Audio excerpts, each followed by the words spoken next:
ध्यान देना है। तो आप एक बार मान लीजिए अगर आप फॉर्म भरना चाहते हैं 12वीं स्तर का, तो 12वीं का जो भी आरआरबी में वैकेंसी उसको आप जरूर चेक करिए, नोटिफिकेशन डाउनलोड करिए और चेक करिए। अगर आप भरना चाहते हैं ग्रेजुएशन पोस्ट के लिए तो इसका नोटिफिकेशन डाउनलोड करिए और उसमें मैंने बताया जैसे वैसे आप जो है चेक करिए कि आपका जो है किस आरआरबी से फॉर्म अप्लाई करना है। तो चलिए हमने आपको बता दिया, तो मैं यहाँ से क्या करता हूँ, एक आरआरबी का चुनाव कर लेता हूँ और इन दोनों बॉक्स को टिक करेंगे और इसके वजह से नेक्स्ट वाले ऑप्शन पे क्लिक करेंगे। ये देखिए बोल रहा है कि डाटा आपका फैच हुआ है, प्रीवियस जो सेव डाटा वहां से आपको फर्दर प्रोसेस कर लेना है। चलिए यहाँ कट करते हैं। यहाँ मेरा जो ऑलरेडी ओटीआर जो हुआ था या मैंने पिछले साल फॉर्म भरा था तो वहां से डाटा ऑटोमेटिक उठाया हुआ है। अब देखेंगे तो यहाँ पे बहुत सारी जानकारी फिलअप रहेगी, जैसे कि आपका यहाँ पे प्रेजेंट एड्रेस, परमानेंट एड्रेस, ये सब फिलअप रहेगा। यहाँ पे कुछ जानकारी आपको फिलअप करना होगा, जैसे कि यहाँ पे आपको पूछेगा मैरिड है कि अनमैरिड है, फिर यहाँ रिलीजन बताना, हिंदू मुस्लिम क्या है, मातृभाषा क्या आपकी हिंदी है, गुजराती है, मदर टंग पूछ रहा है। यहाँ पे आपको किस भाषा में एग्जाम देना है तो आप यहाँ से दे सकते हैं, अंग्रेजी में या हिंदी में या और भी भाषा है। फिर यहाँ पे विजिबल आइडेंटिफिकेशन मार्क्स, बॉडी में क्या पहचान है, 2 तिल विजिबल आइडेंटिफिकेशन मार्क्स देने से तिल का निशान, कटा का निशान, जला का निशान, जो भी आप यहाँ पे 2 देंगे। इसकी वजह से यहाँ से आपको अपना जाति चूज करना। अगर आप SC ST हैं तो यहाँ पे आपको अपना जो है SC ST का जो है कास्ट का नेम लिखना है, कास्ट का सर्टिफिकेट नंबर, कहाँ से आपने बनवाया हुआ है। तो यहाँ डिप्टी कलेक्टर का भी ऑप्शन है। तो इसके अलावा रेवेन्यू ऑफिसर, क्योंकि बिहार से तो रेवेन्यू ऑफिसर आएगा तो रेवेन्यू ऑफिसर चूज कर लेंगे। इशू स्टेट कहाँ से बनवाया हुआ है, किस राज्य से, कब बनवाया हुआ है। फिर यहाँ पे आपको ट्रेवल पास चाहिए, यस करेंगे और यहाँ पे अपना जो है कास्ट सर्टिफिकेट को अपलोड करेंगे 400 KB से कम PDF में। तो आप अपने अकॉर्डिंग जहां से भी आपने कास्ट बनवाया हुआ है वो जानकारी देंगे। अभी जरूरी नहीं कि सेंट्रल लेवल वाला ही चाहिए। जब आपका सिलेक्शन हो जाता है ना तो DV में आपको बोला जाता है कि आप अपना सेंट्रल वाला बनवा के लेके, उनका रेलवे का एक अलग फॉर्मेट होता है, वो फॉर्मेट आपको प्रिंट करना होगा और जो अभी आपने ये जाति बनवाया हुआ है इसी के बेस पे आपको ब्लॉक से उस फॉर्मेट पे जाति को इशू कर दिया जाता है जो सेंट्रल लेवल के लिए रिक्वायर्ड होता है। तो अभी आपके पास जो भी जाति है, अगर आप BC हैं तो BC में क्या करेंगे, जैसे OBC होता है, बिहार में OBC आता है तो OBC में NCL, तो यहाँ आपको क्या करना है, नॉन क्रिमिनल चूज करके और अपना जो है यहाँ पे caste name, certificate number, issuing authority यहाँ से चूज करेंगे, इशू स्टेट चूज करेंगे और इशू डेट चूज करके आप अपना जाति को यहाँ पे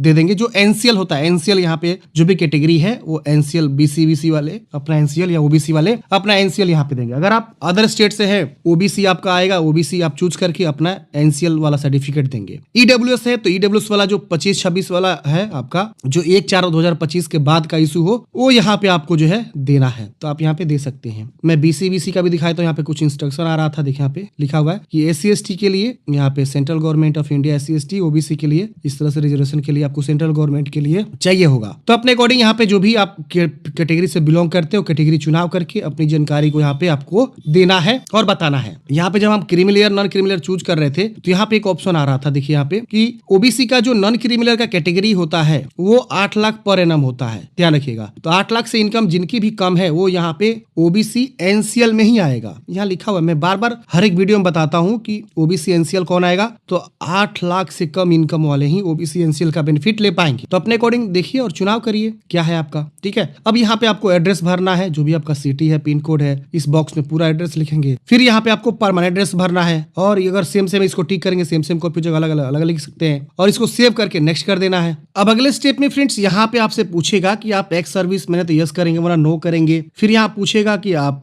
विकलांग है, यस नो में बताना होगा। फिर यहाँ पे पूछेगा आपको लिखने में दिक्कत हो रही है, जैसे कई प्रकार के विकलांग होते हैं जिनको लिखने में दिक्कत होती है, तो स्क्राइब ले सकते हैं, अपने साथ एक आदमी ले जा सकते हैं, तो इसलिए यस उन्हें पूछ रहा है वो। और EBC है तो आप यस करेंगे और EBC का क्राइटेरिया है कि आपकी फैमिली इनकम सालाना जो है 50,000 से कम होना चाहिए, या आप BPL कार्ड होल्डर हैं, या जो है और भी तमाम ऑप्शन है आप देख लीजिएगा। अगर आप EBC यहाँ यस करते हैं तो सिर्फ आपको कंसेशनल जो फी लग रहा है उसमें आपको मिल जाएगा, नॉट टू जॉब रिजर्वेशन में आपको कोई बेनिफिट इसका नहीं मिलेगा, बस आपको एक जो है यहाँ पे ट्रेवल पास मिल जाएगा और आपको फी जो है कम हो जाएगा यस करते हैं। तो यस का क्राइटेरिया मैंने बताया ही कौन कर सकता है। यहाँ पे अगर रेलवे एम्प्लॉय है ऑलरेडी तो यस करेंगे वरना नो करेंगे। करेंटली कहीं काम कर रहे हैं, जैसे कि आप सेंट्रल गवर्नमेंट के एम्प्लॉय हैं, स्टेट गवर्नमेंट के एम्प्लॉय हैं, या नॉट अप्लीकेबल है, तमाम ऑप्शन है आप यहाँ पे बता सकते हैं। नेम ऑफ ऑर्गेनाइजेशन यहाँ पे आ रहा है, फ्रॉम कब से कब आप काम कर रहे हैं, आप अभी भी काम कर रहे हैं, यस में बताना है। तो अगर है तो यस करके आप बता सकते हैं, नहीं तो आप इसे छोड़ दीजिएगा। नीचे में आपको बैंक डिटेल्स देना है फी रिफंड के लिए, तो अपना अकाउंट नंबर और IFSC कोड ये आप अपना दे देंगे, फिर यहाँ पे सेव करके नेक्स्ट कर देंगे। अब अगले स्टेप में एजुकेशनल क्वालिफिकेशन की जानकारी आएगी। तो यहाँ पे पहले आपका 10th ऑलरेडी फिलअप मिलेगा, अगर आप 2024 में वैकेंसी आई थी उसका फॉर्म भरे थे तो, और नहीं तो आप यहाँ एडिट करके डिलीट करके फ्रेश भी यहाँ पे लिख सकते हैं। अब यहाँ पे मुझे बैचलर डिग्री की जानकारी ऐड करना, बैचलर डिग्री चूज करेंगे। किस विषय से आपने पढ़ाई के डिसिप्लिन में, आपका एक ही ऑप्शन आ रहा है। आपको यहाँ पे name of the course as existing on certificate, certificate पे क्या लिखा है, बैचलर ऑफ आर्ट्स लिखा है, बैचलर ऑफ कॉमर्स लिखा है, बैचलर ऑफ साइंस लिखा है, जो लिखा जैसे लिखा है कोर्स का नाम वो आप यहाँ लिख देंगे। राज्य बताएंगे किस राज्य से आप ये कर रहे हैं, मतलब कंप्लीट किए हुए ग्रेजुएशन। फिर डिस्ट्रिक्ट बताएंगे किस डिस्ट्रिक्ट से आप जो है ग्रेजुएशन कंप्लीट किए हुए हैं। फिर यहाँ पे name of the university,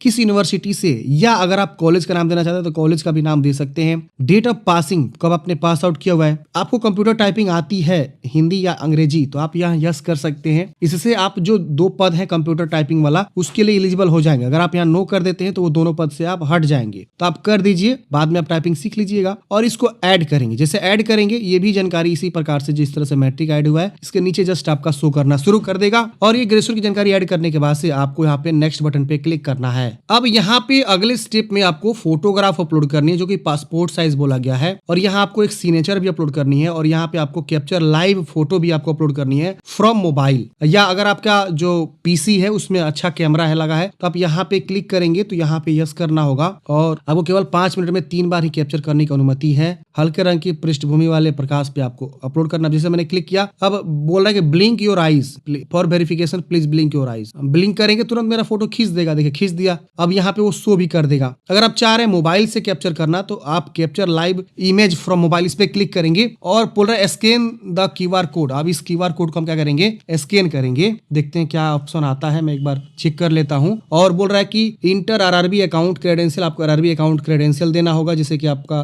mobile और पासवर्ड या ईमेल या पासवर्ड या आधार से भी लॉगिन कर सकते हैं। और आप यहाँ पे जो है लाइव फोटो अपलोड कर सकते हैं आपके मोबाइल कैमरा से। तो ये इस QR कोड को स्कैन करिए, वेबसाइट पे लेके जाएगा, वहां पे लॉगिन करिए और मोबाइल कैमरा का यूज करके आप जो है फोटो खींच सकते हैं। व्हाइट होना चाहिए, सैंपल दिया हुआ देखिए यहाँ पे इस तरह से, देखिए ना सैंपल। अगर कोई मुस्लिम लेडीज है तो इस प्रकार से फोटो खींच सकती है, कोई इश्यू नहीं है। क्योंकि मैं लेडीज का फॉर्म भर रहा हूँ तो लेडीज का सैंपल दिखाया गया। अगर आप मेल होंगे तो मेल का सैंपल यहाँ पे दिखाई देगा। तो वही सेम व्हाइट बैकग्राउंड बढ़िया सा फोटो आपको चाहिए। लेकिन फ्रेंड्स यहाँ पे आप देखेंगे तो यहाँ पे आपको जो है ना सिर्फ लाइव फोटो ही खींचने का ऑप्शन आ रहा है। यहाँ पे आपको ब्राउज करके जो फोटो आता है वो आपको ऑप्शन नहीं दिख रहा है, क्योंकि यहाँ पे आता तो वहाँ पे शो होता है। यहाँ पे देखिए सिर्फ सिग्नेचर ब्राउज करने का आ रहा है। यहाँ पे लाइव ही यहाँ पे आपको सिर्फ फोटो अपलोड करना है और यहाँ सैंपल दिया हुआ है, आप यहाँ पे देख सकते हैं। इस प्रकार का आपका फोटो चाहिए होगा, ठीक है ना। कैप्चर लाइव इमेज का आपको सिर्फ आ रहा है ऑप्शन, आप लाइव ही फोटो खींच सकते हैं, अपलोड नहीं कर सकते स्कैन करके। चलिए हम लाइव फोटो खींच करके सेव करके नेक्स्ट करते हैं। नेक्स्ट करते हैं फ्रेंड्स। अब आपको यहाँ पे जो है ना प्रीफरेंस देना है, जैसे कि अलग अलग पोस्ट है तो पहला पोस्ट किसको आप प्रेफर देंगे, दूसरा को, तीसरा को। तो अब मान लीजिए यहाँ पे मेरे केस में गोरखपुर मैंने RRB से अप्लाई किया तो यहाँ पे 5 जो है पोस्ट है। तो हम फिर से जो है RRB गोरखपुर में देखें कितना सीट है और उसके अकॉर्डिंग हम प्रीफरेंस को देंगे। जैसे हम चाहते हैं कि टाइपिस्ट वाला जो काम है वो हम उसको लास्ट में देंगे, हम बढ़िया पद पहले सिलेक्ट करेंगे। तो अपने अकॉर्डिंग आप यहाँ से चुनाव करेंगे, इसको पहले, दूसरा को पहले, तीसरा को किसको। तो ऐसे आप यहाँ पे दे सकते हैं अपने अकॉर्डिंग। तो आप अपने अकॉर्डिंग देख लीजिए किसको हम पहले प्रेफरेंस देना है, किसको बाद में देना है। अब यहाँ पे आपको अपना प्लेस लिखना है जहां से भी आप फॉर्म भर रहे हैं। उसके बाद यहाँ पे आपको डिक्लेयर करना है और यहाँ इसको भी सेव कर देना है। ये डाटा सेव हो गया। अब आपको प्रीव्यू करना है। प्रीव्यू करते यहाँ देखिए सारा जानकारी खुल के आ जाता है जो भी अपने जानकारी फॉर्म भरते में दिया हुआ है। अब यहाँ पे आपको टिक करना है कि हाँ आपने डाटा को चेक कर लिया है, सब चीज सही है। कुछ गलती है तो एडिट करेंगे, यहाँ नीचे में नहीं गलती है तो यहाँ देखिए एक बटन है सबमिट का, सबमिट पे क्लिक करेंगे। सबमिट करते ही पूछेगा कि आप श्योर हैं बाद में करेक्शन नहीं कर सकते, तो आप यहाँ सबमिट कर देंगे। प्लीज वेरीफाई योर आधार। अच्छा आधार वेरिफिकेशन मांग रहा है, मैंडेटरी कर दिया आधार वेरिफिकेशन। चलिए हम यहाँ इसको कैंसिल करेंगे।